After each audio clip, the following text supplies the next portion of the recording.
Shalom. I want to start off by giving all praise, honor, and glory to Yahweh, Bahashem, Yahweh Shai, Bahashem, Racha, Quadash. Double honors to the apostles and elders and bishops at Great Millstone. It's your brother Rabbi Knapp coming out with a lesson, Lord's will, edifying. Now, I wanted to share this video, of course, and because Trump's trying to use this Salakia. I was just sharing my screen. He's trying to use this, he wants to use the military day parade for his birthday or something like that, and everyone's getting mad about it. But let's see what he says, man. Trump is getting his parade. The president is said to be planning a grand military parade in D.C., fulfilling a dream he's had since 2017 when he and First Lady Melania were guests at the Bastille Day celebrations in France. He watched as fighter jets flew overhead and tanks rumbled down the boulevards of Paris and expressed a desire to replicate the spectacle in Washington. It'll be like no other. It'll be special. But when the cost estimates came in at a whopping $100 million, the plan was scrapped. Now it's back on. It appears President Trump is planning himself a parade. The date, Saturday, June 14th, happens to fall on Trump's 79th birthday. Coincidence? Apparently, we understand would include soldiers, armored vehicles, tactical vehicles, and more. A celebration that is much more familiar in settings outside the United States, whether that be China, Russia, or North Korea. See? So he want to do what the heathen's doing because he's a heathen. Okay? Just like the rest of these heathens. This is the book of Genesis, chapter 40, in verse number 20. It says, "And it came to pass the third day, which was Pharaoh's birthday, that he made a feast unto all his servants, and he lifted up the head of the chief butler and of the baker among his servants." So when you read up on this, it's basically Joseph interpreting the dreams of these two people he was locked up with, okay? And he prophesied that,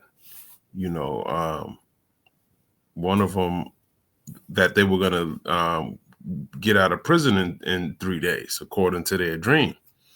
And it just happened to fall on Pharaoh's birthday. And I just wanted to bring that out, showing you that, hey, even Pharaoh celebrated his birthday. Okay. So that just goes to show you that, the heathen, hey, man, that's what they do. All right. And, our forefathers, hey, this is what we do. We're the ones who we break down dreams, man. Okay.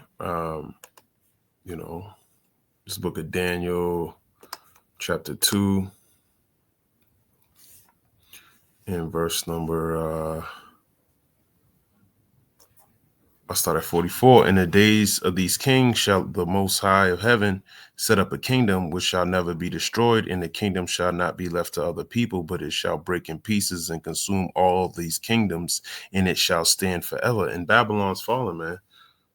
So his kingdom's coming to an end. He doesn't believe it will, though.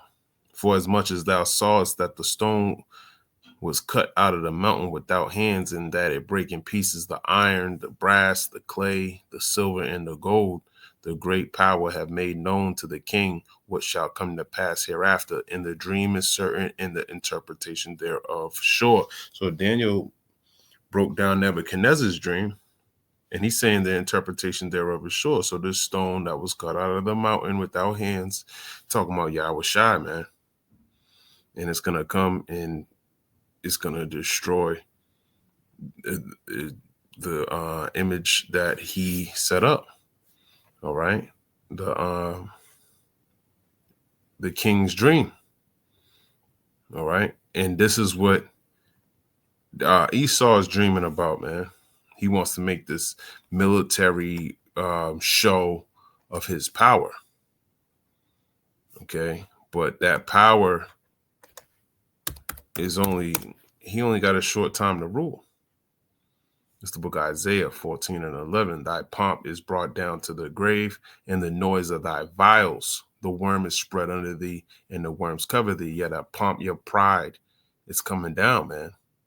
And the noise of thy vials, all that, this big show you're putting on, man, it ain't scaring anybody because the worms spread under thee. Look at the situation that you're currently in.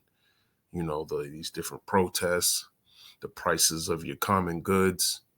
You know, people are starting to see this, and your people they're not really backing you. Okay. You might put on a show, but morally, you know, the morale is low here in Babylon. Okay. That's like going in this a little bit. Isaiah 14 in verse number 9. Hell from beneath is moved for thee to meet thee at thy coming. It stirred up the dead for thee, even all the chief ones of the earth. They have raised up from their thrones all the kings of the nations. Yeah, so hell from beneath is moved for thee at thy coming. Okay, meaning you're falling, Esau. You're starting to, you're on your downward slope. Okay, you're going down. It stirreth up the dead for thee. The dead is talking about these other nations. Okay, they're gonna meet you as you start to go down. When they see a weakness in you, that's when they're gonna use that as the most opportune time to take you down. Okay, even all the chief ones of the earth, yeah, all the chief ones of the earth, all those who have nuclear capability. Hey, they're gonna finally see when they can make that move. They have raised up from their thrones all the kings of the nations. Yeah, they've been raised up. Okay, and who raised them up? Yahweh Bashem Yahushua. Book of Joel, chapter 3, verse 9. Proclaim ye this among the Gentiles. Prepare war. Wake up the mighty men. Let all the men of war draw near. Let them come up. Yeah, so as these other nations start to come up, like Iran right now, you know, they're trying to get a nuclear missile. Okay, that's them coming up.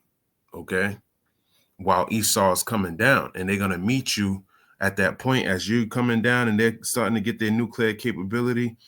Hey, man, that's when they're gonna attack. It says, beat your plowshares into swords and your pruning hooks into spears. Let the weak say, I am strong. Okay, then that's what you're starting to see. You're starting to see the weak say, I am strong, especially, what do you call it? China with the trade wars. They're telling you, hey, we'll go toe to toe with you wherever you're at, man. You want whatever you do to us, hey, we're gonna meet you. We think our economy, our people know how to, they have those skills that we lack, Meanwhile, they have people, to make these cheap goods. Some people working at the job for that cheap labor, they were learning how to make things, man. The Chinese are very good with their hands right now, man. Okay. They can make cheap things, cheap plastic things and all of that. Hey, that's a skill that us Americans just don't have, man. We throw our money at everything. And this is the mindset we need to get into, man, to be more with your hands, man. There's so much you can do with the things you have just around you.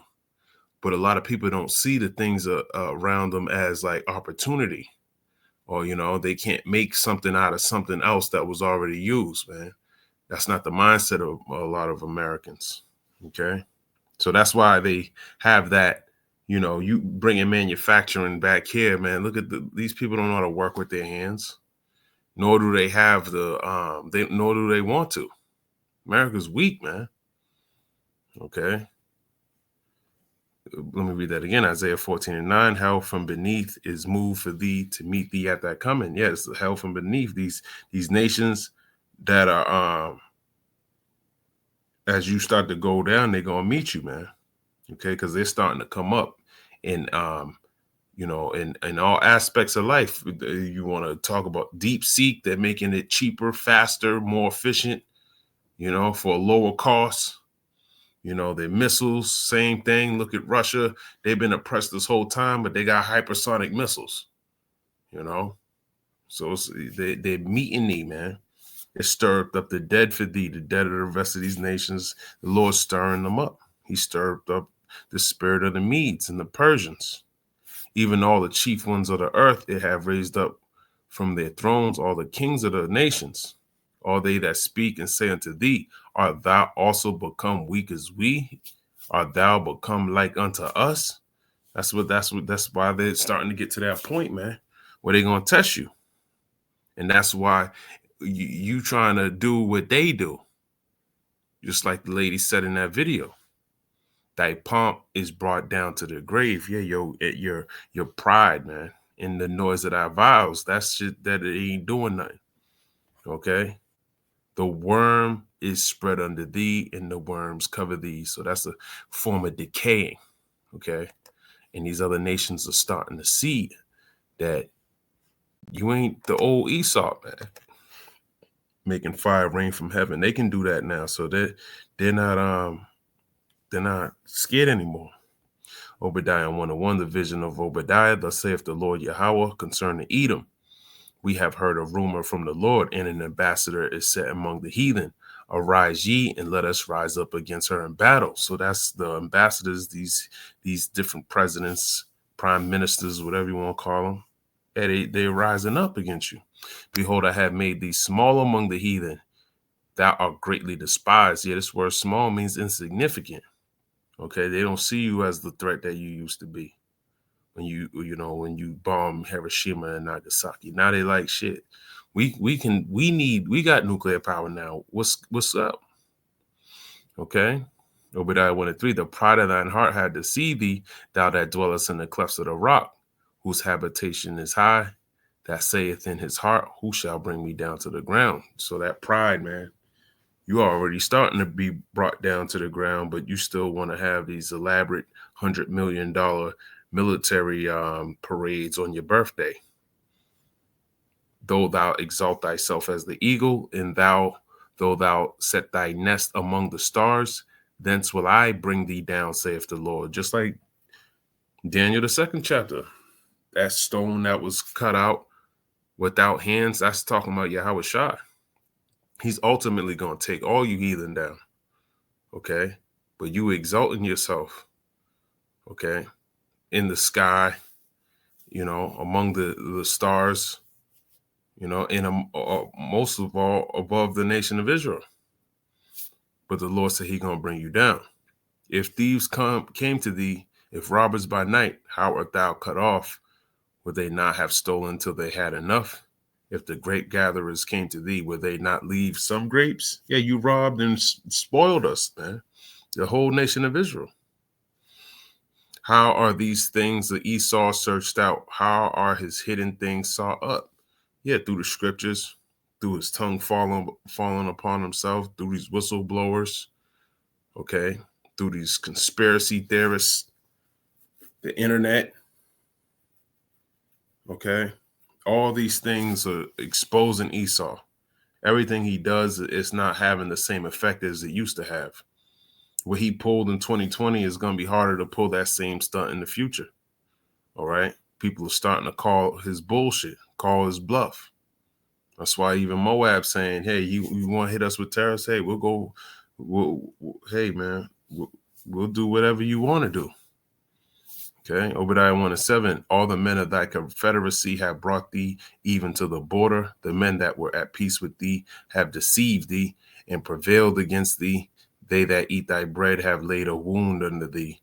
There is none understanding in him. Okay, so there's none understanding in you. And they're starting to see that. Okay, these different nations, European nations, man, they're going to switch up on you, Esau. Okay, and they're going to destroy you. And you want to make military day parades on your birthday, man. You got your priorities out of order. This book of Isaiah 31:1.